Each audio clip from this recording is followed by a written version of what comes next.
Cuanto más hilos se tensan, más hermoso es el diseño, reflejando los colores que pintan el universo.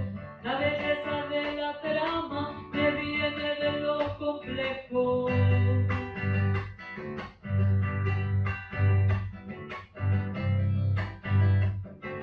Requiere mucha paciencia hacer un tejido nuevo. Hay que ponerle coraje, bordar gozo y sufrimiento con la fuerza de tus manos.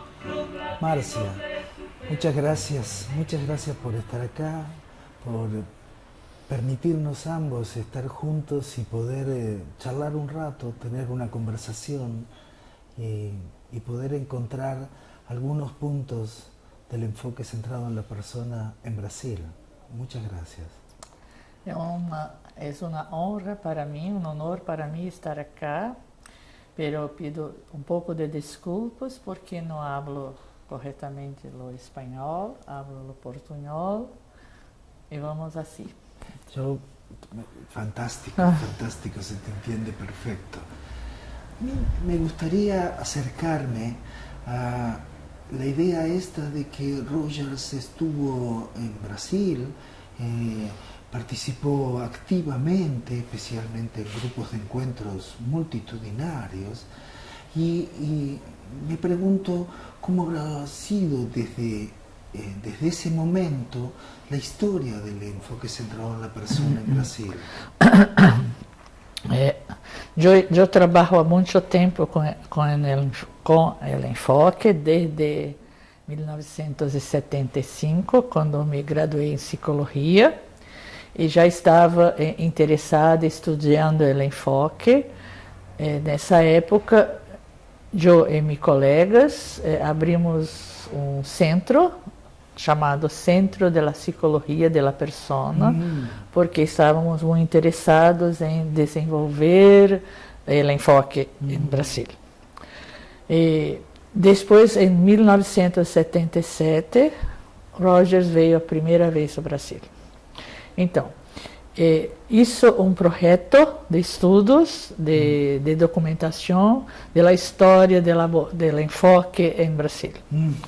E neste estudo, colecionando documentos, carteles e livros em português, vi que havia pouca coisa antes de Rogers venir ao Brasil a primeira vez. É como se Rogers hubiese sido algo que activou. Aglutinador. Pero que aconteceu? E nesta época, imagina, estávamos em plena ditadura, e veio um americano cá. Pero Rogers era muito conhecido em la educação, mais que lá em psicologia. Então, não sabíamos muito bem o que era este trabalho de grandes grupos, workshops de grandes grupos. E quando Rogers veio, todas as pessoas de Brasil que conheciam o trabalho de Rogers se conheceram, tiveram a oportunidade de conhecer umas às outras. Então, eu digo que hasta 1977 é a pré-história do enfoque centrado na pessoa em Brasil. E nessa pré-história, eu fui buscando pessoas que introduziram a abordagem, o enfoque em Brasil, e dei com Mariana Alvim, uma psicopedagoga, que em 1945 foi aos Estados Unidos aprender a entrevista não diretiva com um tal de Carl Rogers. E voltou ao Brasil depois deste treinamento. Ela trabalhava em lugares com crianças, chicos infratores. E acreditou, estava certa, que a entrevista não diretiva desta época era o melhor acercamento a los chicos, los chicos infratores. Sí. Então, questões de delitos menores. Sí. Então, que estavam em instituições, porque haviam feito delitos em lacagem. Estavam não presos, mas estavam morando, habitando em instituições específicas para os chicos infratores, como se chamava na época. Então, trabalhou com eles, uma entrevista não diretiva. Mas, como Mariana não era psicóloga, Mariana não teve uma grande influência em Brasília. La conheci em 1977, quando Rogers veio. Tive esta oportunidade de lá conhecer. Bueno, depois, em São Paulo, Rio de Janeiro e Recife, eram 3 polos, 3 locais, em que havia uma pessoa que se interessou por Rogers e foi conhecê-lo nos Estados Unidos, Raquel Rosenberg de São Paulo. Estava na USP, na Universidade de São Paulo, e que lá começou o serviço de counseling. E por que se denominou counseling nesta época? Porque havia a psicoanálise muito forte na Universidade de São Paulo e o behaviorismo, o clássico. E não havia lugar para a humanista. Não, totalmente. Então, Raquel, muito inteligente, muito esperta, pensou, não chamarei de psicologia, chamarei de counseling. Então, criou o serviço de counseling psicológico, que existe até hoje. Em Brasil não temos a profissão de counselor. Pero ela criou esse instituto como uma forma de trazer a psicologia humanista para o Brasil. O sea que ese servicio de counseling psicológico era como una parte de los psicólogos. Sim, na parte do curso de psicólogos da Universidade de São Paulo. Entendo. Sim. Em Recife, uma outra pessoa, Lúcio Campos, era diretor de uma universidade brasileira e toda a universidade os estudantes estudavam Rogers, que era uma coisa inédita, não havia isso em Brasília. E em Rio de Janeiro havia um priest, um padre se diz padre da religião católica, Padre Benco, que conheceu Rogers e trouxe para a Universidade Católica estes conhecimentos. Pero Padre Benco se foi e pediu a seu melhor aluno, Rogério Buiz, para continuar as classes, as aulas de Rogers em la Universidade Católica, quando eu ingressou nesta universidade em 1971. Rogério dava umas disciplinas, umas aulas de Rogers. E também era o supervisor de los, como se diz, estágios? Estadios, enfim, que havia a clínica de psicologia que fazia parte do curso de psicologia e os estudantes tinham que ter consultantes, clientes, e Rogério era o supervisor. Okay. Então, até 1977, havia pessoas no Brasil que não conheciam uma das outras e que desenvolviam enfoque centrado na pessoa conforme seu conhecimento ou de Rogers ou dos livros de Rogers. Havia solamente nesta época um livro traduzido para português que eu creio que era Tornar-se Pessoa, ou Becoming a Person. Como convertir-se em pessoa. Se convertir-se em pessoa. Então, quando estava terminando a universidade, este professor, Rogério, me invitou a mim e 3 colegas para abrir uma instituição no Centro de Psicologia de la Persona, em 1975. Bom, então, eu digo que a história do enfoque em Brasil, há uma pré-história, até 1977, quando Rogers veio, e todos os enfocados, as pessoas que trabalham com o enfoque, se conheceram e puderam se agrupar e puderam intercambiar experiências e muitas coisas. Eu me imagino neste país, que são vários países, que é Brasil, sí. de pronto Sao Paulo, Río y Recife, distancias inmensas, era una inmensa dificultad también el encontrarse y el comunicarse, ¿no? Então, por isso, em 1982, houve o primeiro Fórum Internacional que foi inventado por Alberto Segreira, junto com Rogers e muitas pessoas. Não foi esse primeiro encontro, eu estava embaraçada e não pude participar. Então, depois desse primeiro Fórum Internacional, os latino-americanos presentes lá entenderam que necessitavam de fazer eventos entre nosotros. Entonces, en 1983 empezó el primer encuentro latino. Y después, en Brasil, necesitamos de encontros locales, regionales. Entonces, en 1987, el primer encuentro nordestino, del nordeste, de Brasil, Recife. Y después, lo sul. E finalmente, em 1990, eu creio, 94, não me recordo bem, mas nesta época se começou os fóruns brasileiros.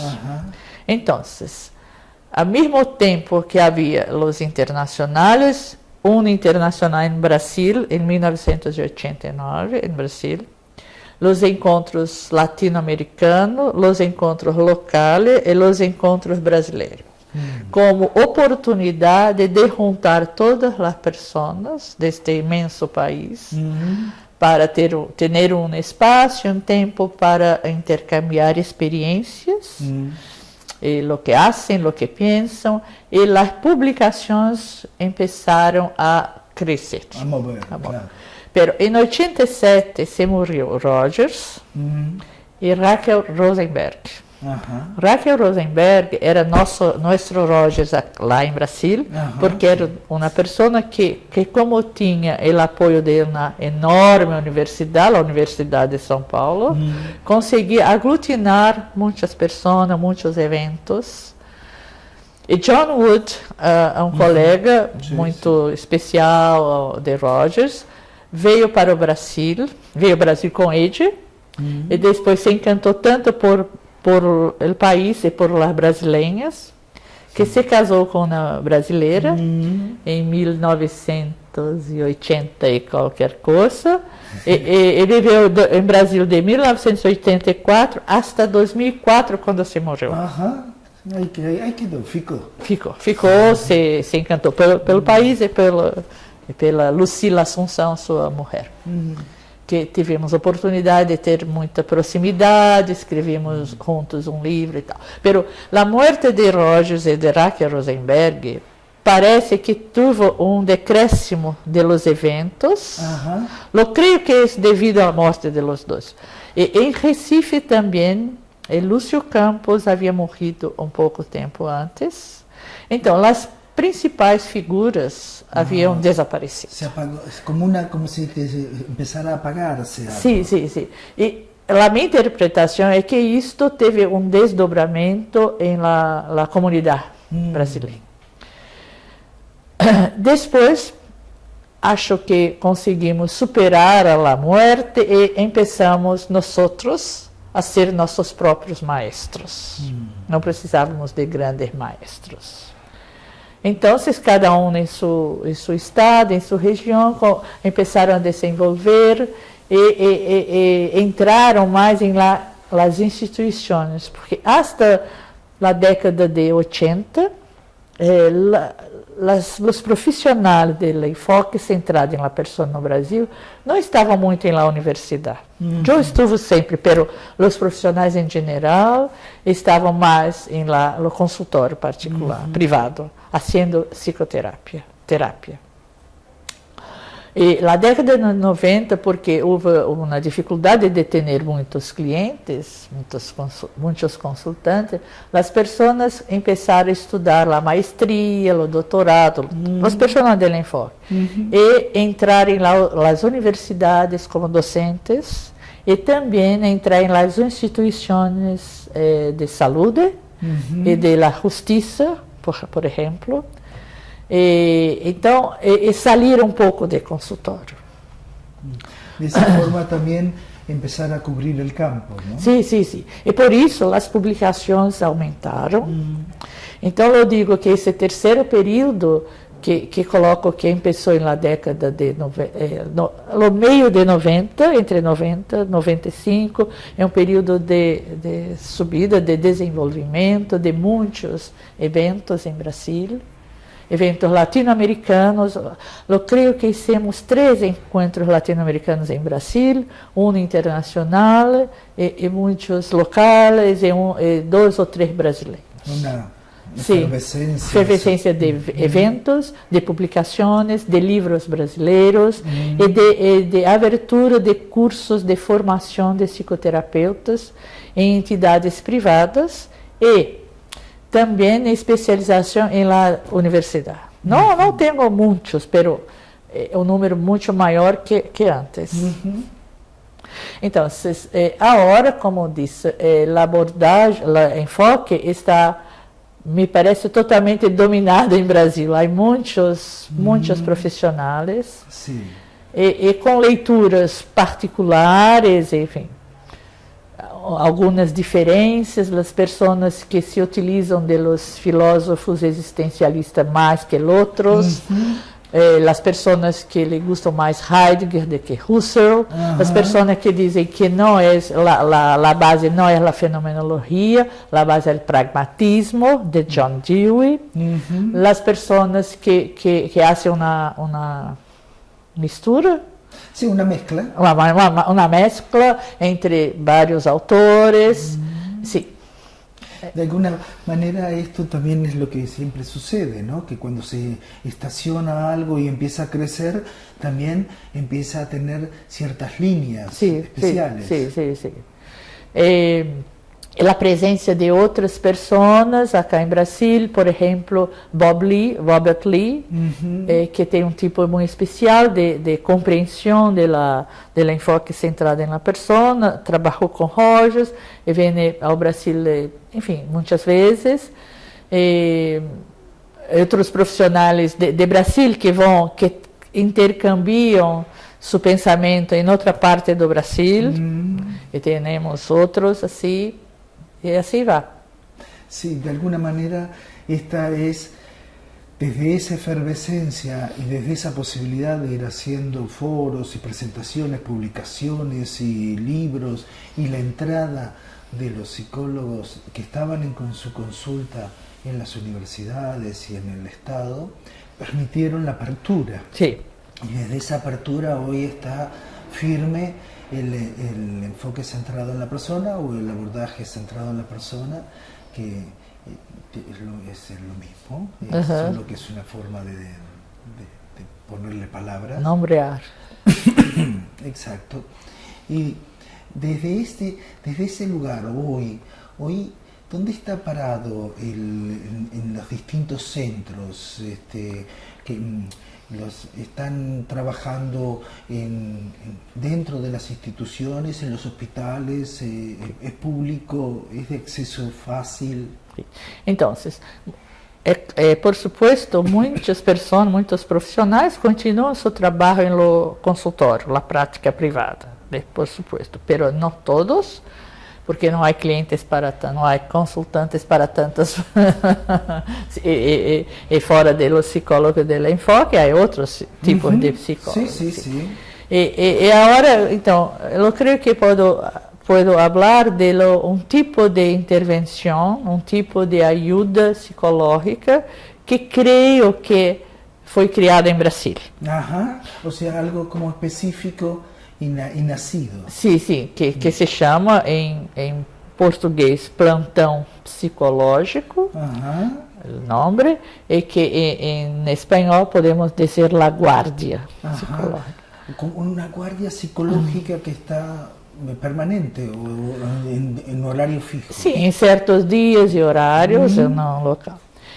Raquel Rosenberger, em 1969, ao final da década de 60, era a coordenadora da clínica de serviço de counseling.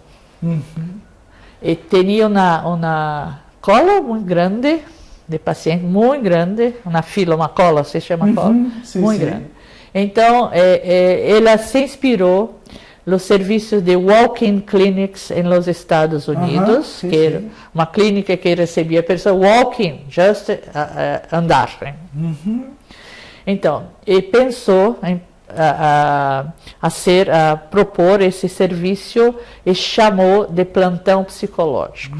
Plantão, não sei se é a melhor palavra, mas é uma palavra que disse que é um serviço disponível, que há alguém lá para estar com você em certos dias e horários fixos. ¿No es pide turno, pide un horario o va directamente? Sim, sim, não é necessário telefonar ou marcar, não é necessário, simplesmente entrar, chegar.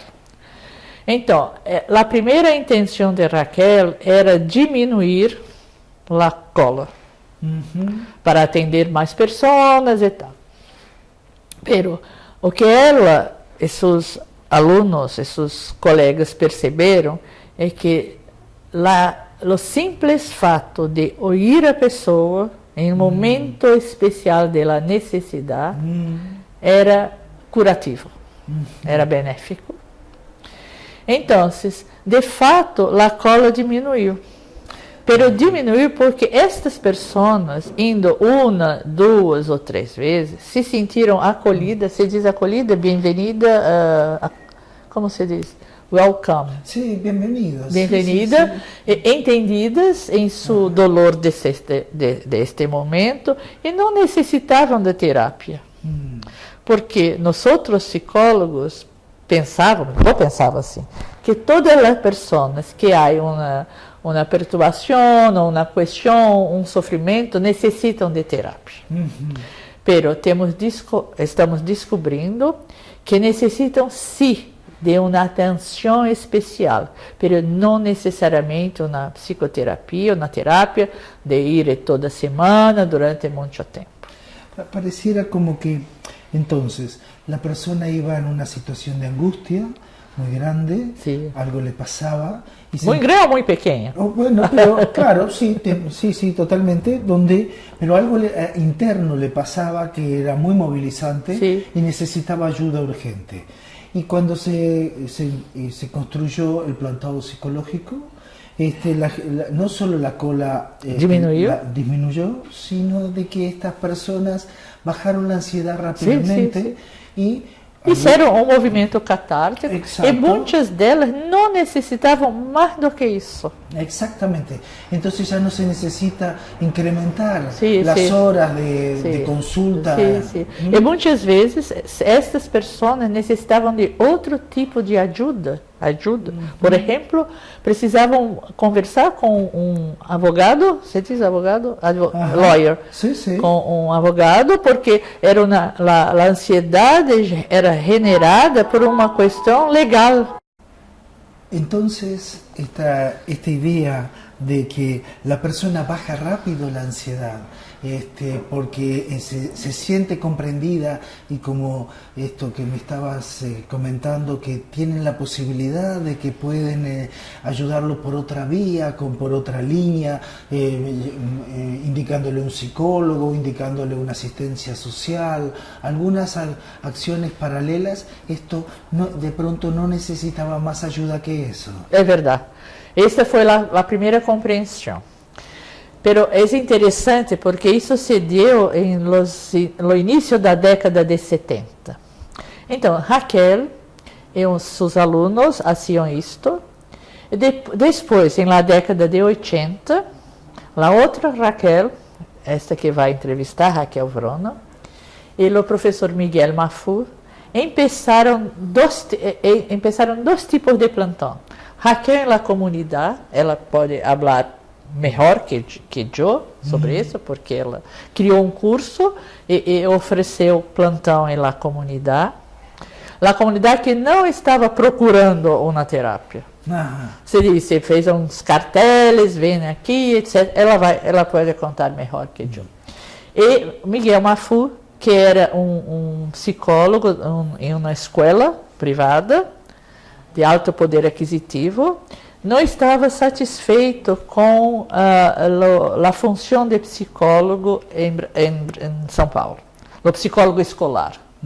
Então, teve uma ideia muito criativa, hizo uns carteles e uma história em quadrinhos. Se diz história em quadrinhos, os livros para os chicos pequenos, como se diz? Los libros de escuela, los de... No de escuela, libros de...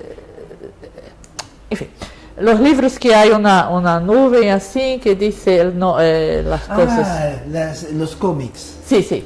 Então, hizo isso para dizer o que era o plantão e se ofereceu certos dias e horários para falar com os alunos o que querem falar.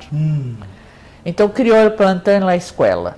E Raquel Vrona, a segunda Raquel, criou plantão na comunidade. Isso na década de 80. E a primeira publicação de um artigo sobre plantão apareceu em 87. Mira, então, começou em 69 e somente uma reflexão teórica foi muito tempo para acontecer, em 87. Quase 20 anos Sim, depois. Muito. Sim, mira, e depois disto, eu entro em plantão depois, na década de 90, quando eu estava fazendo minha maestria. Então, estive com Miguel Mafu, esse professor, e também abri o plantão na escola em Rio de Janeiro, porque Miguel estava em São Paulo, Raquel em São Paulo, eu habito em Rio de Janeiro. Então, abri o plantão na escola em Rio de Janeiro, a primeira forma de plantão. Em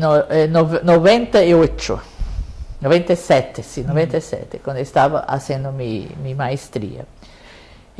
Depois de 2000, muitas pessoas começaram a experimentar, a explorar este tipo de atenção psicológica em muitos lugares.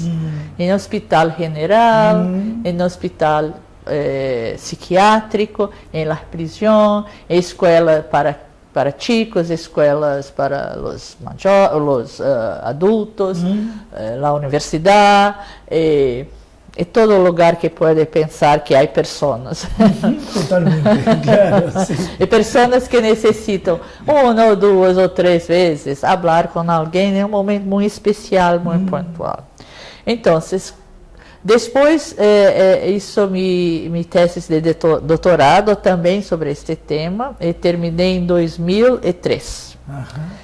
Hasta este momento, eu sabia, em Brasil, eu conhecia todas as pessoas, que não eram muitas, que trabalhavam com plantão.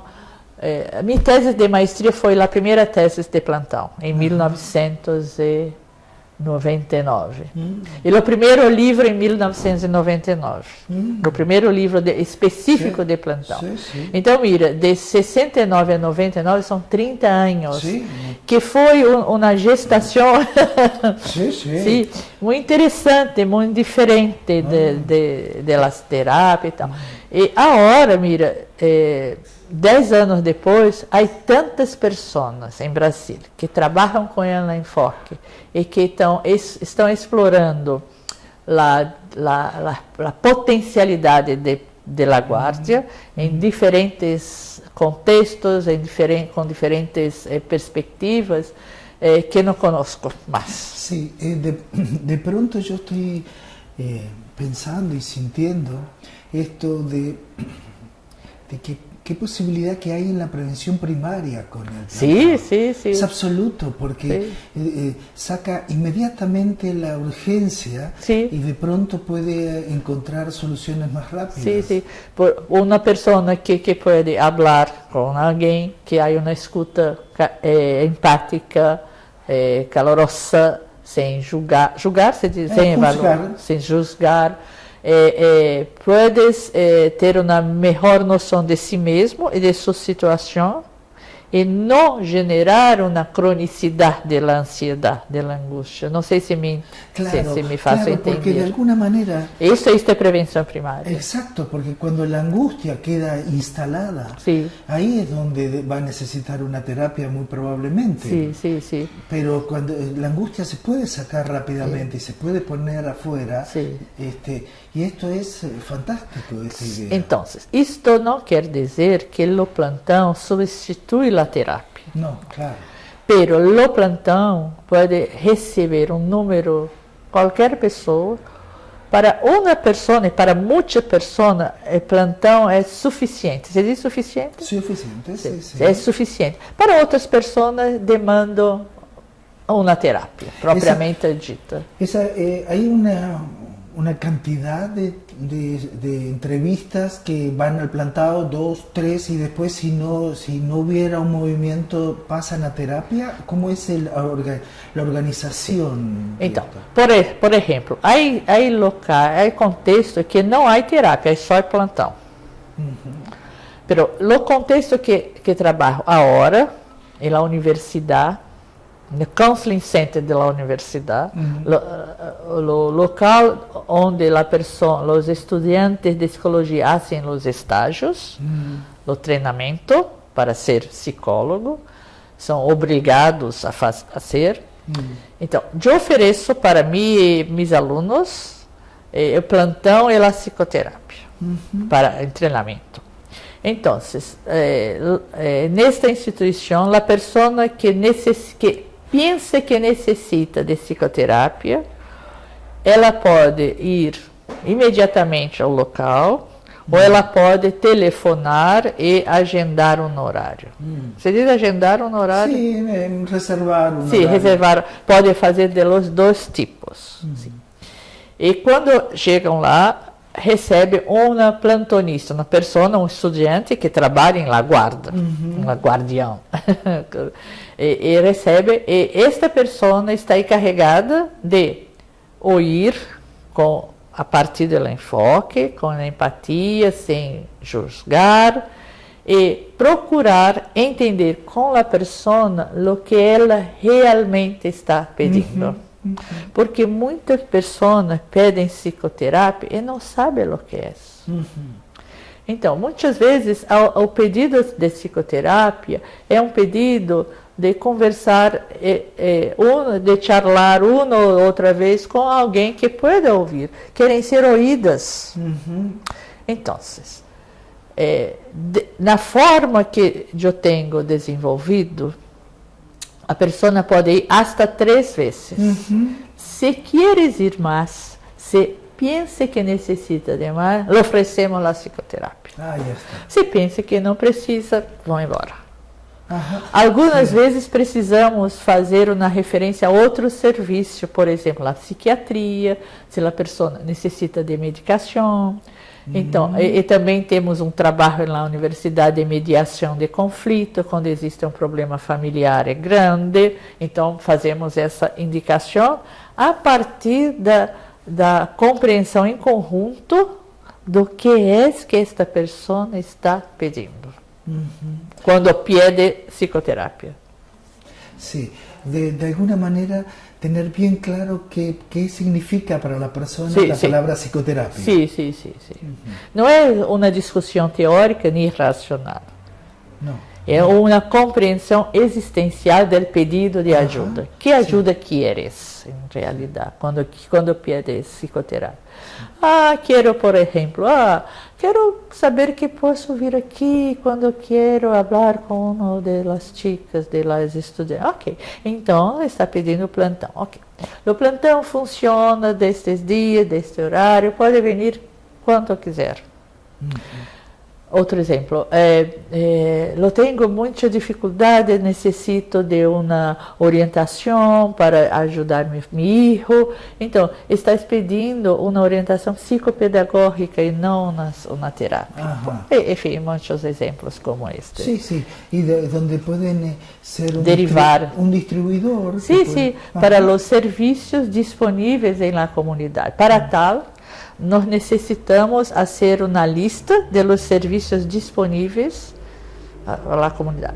Esta comunidade que frequenta meu serviço de plantão é uma comunidade pobre. Não se cobra nada, não se paga, não há pago para nada. Então, os serviços que listamos, que não listamos em espanhol, os serviços que temos disponíveis são serviços para pessoas pobres, que não podem pagar, são serviços públicos, ou ONGs, as instituições que oferecem outros serviços, como médicos, exame psicológico. Muitas vezes, a pessoa necessita de uma avaliação psicológica propriamente dita para apresentar em um lugar. Então, derivamos para isso. Em casos de violência, por exemplo. Sim, por exemplo. Há lugares específicos. Pero la potencialidade, esta é a minha experiência atual. Pero a potencialidade do plantão, creio que é enorme. Eu trabalhei antes com um projeto da prefeitura, como se diz prefeitura? Sim. De trabalhar com mulheres vítimas de violência doméstica. Trabalhava com as mulheres e os chicos, porque antes de se estabelecer o plantão lá, as psicólogas obrigavam as pessoas a fazer psicoterapia uma vez por semana individual e uma vez por semana em grupo. E as mulheres não queriam estar nestes dias e nestes horários. Então, quando implementamos o plantão, as mulheres adoravam porque iam quando queriam e sentiam que as pessoas não as obrigavam a falar de la violência necessariamente, porque as psicólogas de lá não solamente diziam que deveriam falar de la violência que sofriam, como deveriam ir à justiça contra o homem, por exemplo. E diziam que necessitavam de conscientizá-las disso. Mas o que acontece, essas psicólogas eram de classe média, que tinham trabalho e que podiam dizer a seus homens que não podiam, que não iam lhe molestar mais. Mas as outras mulheres eram mulheres que não tinham trabalho, tinham muitos filhos para dar de comer e tudo, e não era fácil para esta mulher. Quando se pode ir aí, algum horário fijo, ¿no? Y esta idea puede ocurrir, me estoy pensando cómo nos pasa en la consulta a nosotros y descubro que mucha gente solo quiere venir 2 o 3 veces y se siente bien, y a la segunda o tercera vez me dicen, yo me siento bien ya. Y es muy interesante porque en sí ese es el concepto, ¿no? Han venido a esta consulta y solo por ver qué les pasaba, pero no estaban en busca de una psicoterapia, esto que vos decís. Y por otra parte, me estoy preguntando si puede venirse una persona y aleatoriamente, de repente viene un día, de repente a los 2 meses puede venir otra vez, o no, tiene que venir esas veces. No. Al principio los estudiantes le dicen en la universidad, yo estoy aquí, se presenta y podemos tener 3 entrevistas neste momento para clarificar lo que necesita, puede usar las 3 o no.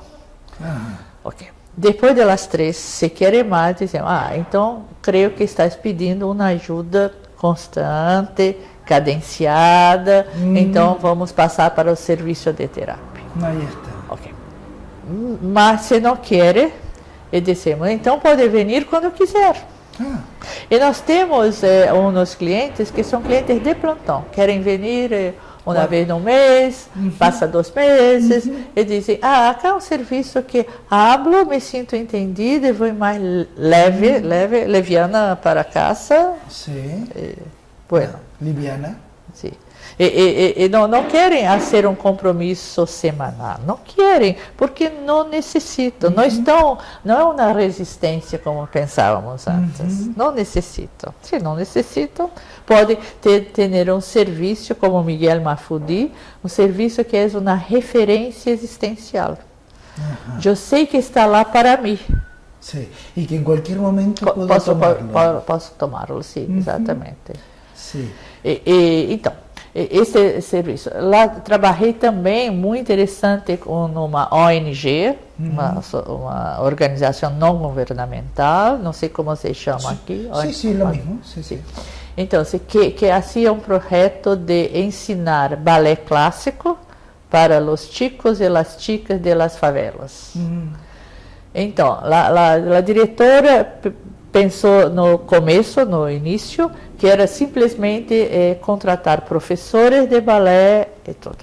Mas as crianças não estavam elegendo a escola. E por que iriam? Porque as madres estavam muito interessadas em oferecer uma atividade que poderiam afastar os chicos do tráfico da droga. Sim.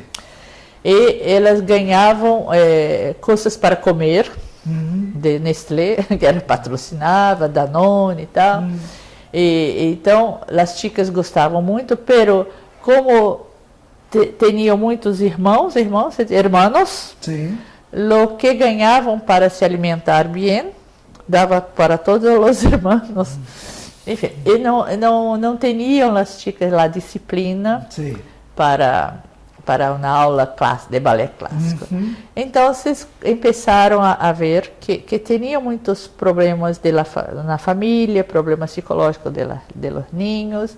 Então, chamaram a nós outros e pensei, que posso oferecer? Porque tínhamos que ir dentro da favela, onde havia as aulas de balé clássico. E fomos lá. E foi uma experiência muito interessante, porque conversávamos com a chica em qualquer local, não havia um local específico. E uma das favelas havia uma sala muito grande, e de um lado havia a classe de balé, e aqui nada. Então, pensamos, acá vai ser o serviço de la guardia. Então, descemos para las chicas. Acá tem uma porta imaginária. E acá conversamos de que queremos, é confidencial, pero não havia porta nenhuma. Então é muito interessante, porque os chicos, quando queriam entrar, e havia pessoas lá, faziam assim, toque, toque, toque, e pediam para entrar. E respeitavam esta linha imaginária, foi muito interessante. Em outra favela, trabalhávamos em la quadra de basquetebol, e hacíamos uns bancos sentados, bancos de pequeno assim. Então, com as madres que estavam lá e também pediram para falar com nós outros. Eu tinha uma equipe grande. Então, como não queriam que as pessoas oíssem, as madres escreveram um cartel atrás do banco e disseram, conversa privada, em particular. Em particular. Sim. Então, e se estava um círculo e falava com a pessoa de la guardia. Então, tivemos experiências muito interessantes. Estávamos lá para ouvir, para aclarar, para oferecer uma ajuda psicológica. Sí. Y esta forma de que ustedes iban con toda la flexibilidad para entrar en el lugar, encontraron la forma de adaptarse a las necesidades del grupo, ¿no? Esse que é a plasticidade, a flexibilidade do plantão. É necessário que a pessoa que faz o plantão tenha a criatividade e a flexibilidade para entrar no local e se adaptar, pero também modificar o local. Isso aconteceu na escola que eu trabalhei. Eu trabalhei primeiro na escola com os chicos, e muito do que oíamos e veíamos na escola, participávamos do conselho de classe com os professores e intercambiávamos nossas impressões. E algumas coisas se cambiaram na escola em função do plantão. Muy interesante. Y el plantado, hiciste una mención del plantado en la prisión, en la cárcel. Sí. ¿Es también algo así que van el equipo? Sí. Eu não tenho essa experiência, pero há literatura. E como lhe disse um pouco antes, então, em 1999 surgiu o primeiro livro específico de plantão. Nesta época surgiu um outro livro contando as experiências da Universidade de São Paulo, onde surgiu o plantão. Esse outro livro que foi lançado na mesma época, havia artigos iguais, assim, de plantão, mas não era um livro específico de plantão. O livro específico é esse outro, de professor Miguel Marfur. Em 2013, ano passado, eu coordenei com uns amigos o segundo livro do plantão, que chamei de Revisitando. Não sei se tem essa expressão em revisitando. Revisiting. Visitar e visitar novamente. Não sei como se chama. Sim, revisitar. Sim, revisitando. É o plantão psicológico centrado na pessoa. Então, invitei muitas pessoas de todo o Brasil para escrever sua experiência, quer na forma de investigação, quer na forma de reflexão teórica, quer na forma de contar sua experiência, e também num artigo que fala da preparação de los plantonistas, as pessoas que fazem plantão. E é interessante porque o plantão psicológico, a maioria atualmente, creio que 99%, hacen através do enfoque centrado na pessoa. Pero algumas outras orientações teóricas estão com interesse de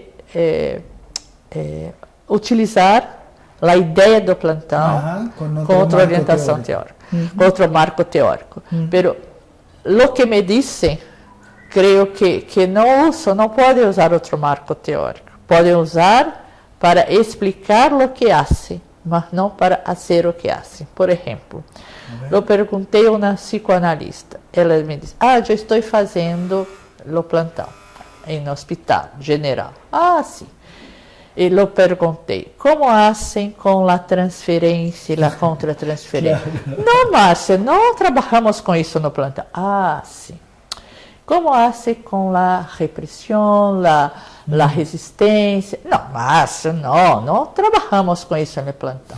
Pero, onde está a psicanálise? É isso que digo. Uma outra pessoa que conheci queria trabalhar com Jung, Carl Gustav Jung. Sim. Ele hizo a mesma pergunta. Ele disse: não, para trabalhar no plantão não uso isto, não uso esta compreensão, a metáfora. Então, não sei de outras experiências. Parece que há uma experiência com o condutivismo, o cognitivismo. O cognitivo condutual. Sim. Em Campinas, tentaram uma ou duas vezes. Não sei o que se passou porque não conosco, mas ouvi falar que havia são tentativas de explorar outros marcos teóricos. Pero, como estão tão impregnados da ideia de tratamento, têm muita dificuldade de renunciar ao que sabem para aprender com a situação presente. Eu creio que com o enfoque é mais fácil de abrir mão, de renunciar ao que eu sei, para estar presente e aprender com a experiência concreta.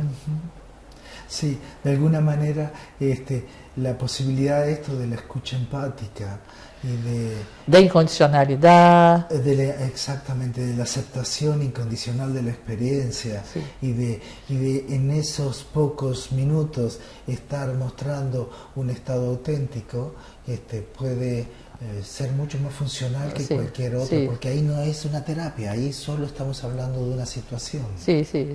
La comprensión, porque na verdad es radicalizar la comprensión de la persona. La comprensión de la persona no necesita durar muchos tiempos, no necesita ser... La comprensión se da en el momento presente, no importa dónde están.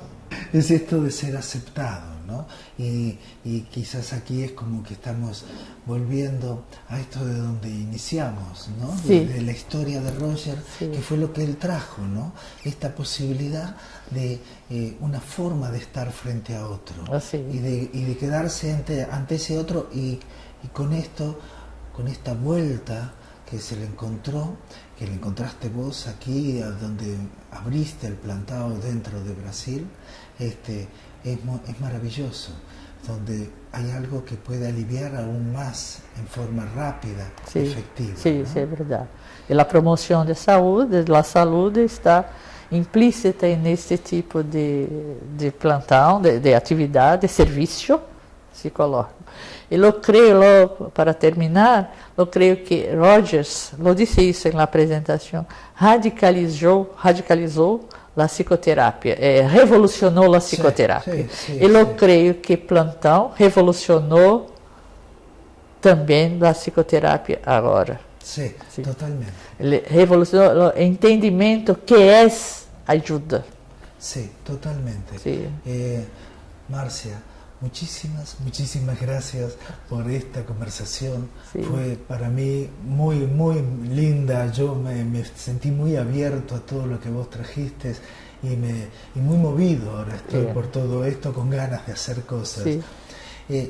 Nosotros queremos darte un pequeño presente porque tratamos de hacer visible lo invisible. Entonces, muchas gracias. Como te queremos mucho, quisimos darte esta...